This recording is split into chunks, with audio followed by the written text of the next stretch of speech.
Oke, jadi tanggal 13 Januari kemarin, CEO Instagram, si Adam Mosseri itu, dia bikin pengumuman soal gerak dan fokus Instagram di tahun 2025. Bergeraknya kemana? Kalau udah tahu, lu skip aja video ini.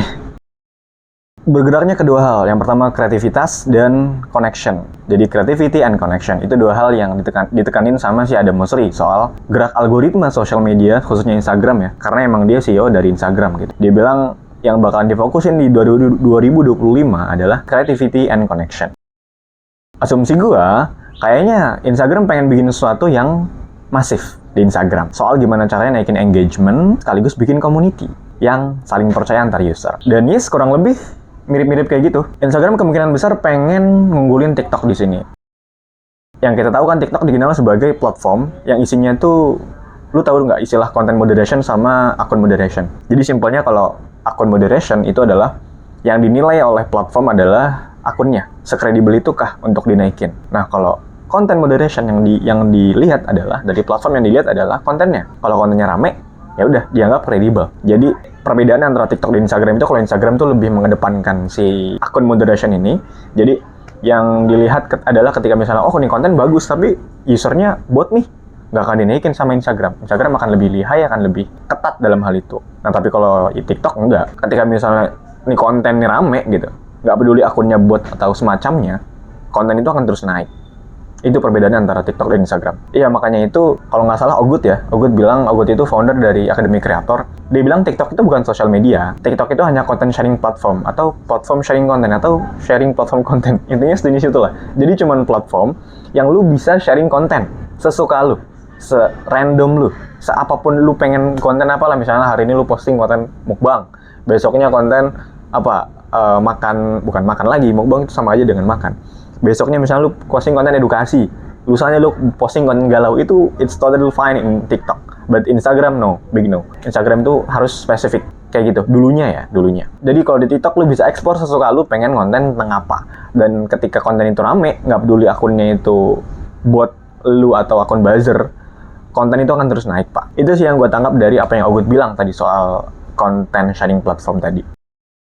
Nah, yang dimaksudkan dengan creativity itu apa oleh si Adam Mosseri? Ini beberapa contoh dari POV gue ya, selaku seorang social media specialist di agency. Jadi, yang dinilai sebagai kreativitas adalah konten-konten yang kayak gini. Nggak ada editing yang mencolok, hanya storytelling, cerita, terus konten storytelling behind the scene. Kayak misalnya lu adalah seorang content creator, lu pengen bikin BTS seorang content creator lagi susah nyari ide, lagi susah ngedit video, lagi susah apa lagi, you name it aja lah. Terus lanjut konten storytelling yang POV, kan banyak tuh POV lari ditemukan di tahun sekian, abis itu videonya itu cuma orang jalan doang, nggak lari gitu. Ada juga POV tipe-tipe orang minum kopi gitu. Itu kan banyak konten-konten kayak gitu storytelling, dan itu memang terbukti secara algoritma di Instagram itu ramai gitu. Itu banyak yang minat. Karena yang dinilai sama si Instagram itu ternyata bukan cuma cara kerja algoritmanya yang bergerak ke creativity dan connection, tapi cara kerja user juga yang main social media. Yang mana emang kita kalau sekarang pikir-pikir ya, kita lebih suka konten-konten yang organik. Kita lebih suka konten-konten yang ada ceritanya gitu, ketimbang konten-konten yang edukasi banget, ketimbang konten-konten yang informatif banget, yang itu emang bisa dibikin sama AI. Ya, senormalnya manusia pengennya yang manusia juga dong, masa nontonin yang robot kayak gitu. Ada juga konten-konten yang nampilin produk tapi secara natural. Maksud gue nggak pakai editan yang wah, nggak pakai lighting yang wah gitu, karena orang-orang lebih percaya dengan sesuatu yang natural sebelum beli gitu. Dapat nggak poinnya? Jadi anggaplah lu seorang calon pembeli nih, lu pengen beli sebuah produk, tapi ditampilin itu produknya wah gitu, produknya bagus banget, tapi ternyata pas dateng kan zong gitu. Itu yang menjadi kekhawatiran. Orang-orang akan lebih suka dengan sesuatu yang nyata, sesuatu yang real sebelum dia beli produk, dan itu juga terbukti. Jadi ya, dengan fokus ke creativity ini, harapannya para kreator, para content creator itu bakalan lebih unik dan kreatif lah dalam membuat ide konten, dalam pengemasan konten yang fokusnya ke storytelling tadi, cerita. Gimana caranya lu bisa mengemas cerita dengan baik, mengemas cerita dengan interaktif, sehingga audiens lu tuh bisa engage dengan lu. Dan sekarang juga kan Instagram juga nggak tanggung-tanggung soal itu. Dia udah support carousel jadi 20 slides, udah support reels jadi maksimal 3 menit gitu. Yang menyediakan fitur kalau lu mau cerita aja sesuka lu dengan fitur 3 menit dan 20 slide itu kalau lu mau cerita gitu. Bahasa gampangnya ya, udah nih gua kasih fitur reels 3 menit, gua kasih carousel 20 slide, lu boleh cerita sesuka lu. Itu yang mungkin Instagram bilang ya. Ya artinya ya lu bisa cerita sepanjang, sedetail, sekreatif, se-A, B, C, D, E, sampai Z, sesuka lu, sekreatif mungkin.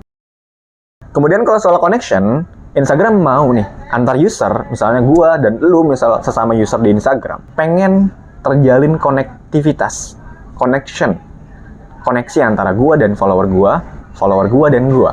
Dengan apa?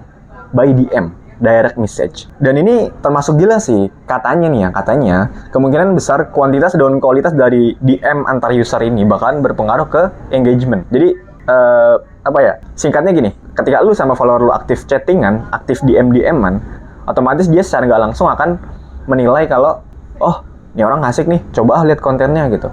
Meskipun itu masih asumsi ya, tapi meskipun asumsi ya, bisa jadi karena itu akun lu bakalan dinilai lebih engagement akun lu akan lebih tinggi ketimbang akun-akun lain yang nggak merhatiin followernya gitu. Dan follower lu itu yang tadi akan lebih setia sama lu, karena lu pun merespon dia di dalam forum DM. Atau bahkan sesimpel kayak lu upload SS-an dari chattingan DM-an, lu bikinin konten, atau lu taruh di SG, lu balas di situ. Jadi sebuah framing kalau lu itu orang yang interaktif, padahal mungkin sebenarnya enggak. Ya itu trik lah. Bisa dipakai, bisa enggak. Ya, ada juga updatean soal connected reach dan unconnected reach. Bedanya apa? Nah, kalau connected reach ini adalah akun-akun yang udah follow lu, mereka yang ngeliatin konten lu, mereka yang update soal lu gitu. Sedangkan unconnected adalah orang-orang yang bukan follower lu. Ada juga aplikasi baru namanya Edits. Katanya sih kalau nggak salah ya Maret itu bakalan launching di Play Store, tapi belum ada juga sih sampai sekarang yang gue lihat ya. Mungkin kalian yang lebih up to date bisa kasih tahu gue di kolom komentar. Terus juga ada updatean soal frekuensi posting dari Adam Mosseri. Dia bilang frekuensi posting itu nggak ada sesuatu yang pasti ya. Bukan berarti lu makin sering posting, akun lu makin naik. Nggak sesimpel itu bro. Karena ini juga soal storytelling tadi, soal kreativitas tadi. Jadi domino effect lah. Jadi nggak sesimpel lu banyak konten terus konten lu naik, nggak sederhana itu. Kemudian juga ada yang mungkin ini udah belakangan sih, tapi gue akan bahas di sini, itu trial reels. Trial reels ini fitur yang diadain untuk lu yang pengen bikin eksperimen konten. Kalau tadi link back ke TikTok yang lu bisa eksperimen konten sesuka lu, Instagram juga punya pak, tapi pakai fitur trial. Jadi nggak hari ini lu konten A, besok konten B, lusa konten C gitu, nggak kayak gitu. Instagram punya fitur namanya fitur trial, dan itu lu bisa eksperimen konten yang mungkin beda dengan niche awal konten lu. Gitu aja soal update Instagram 2025 by Adam Mosseri.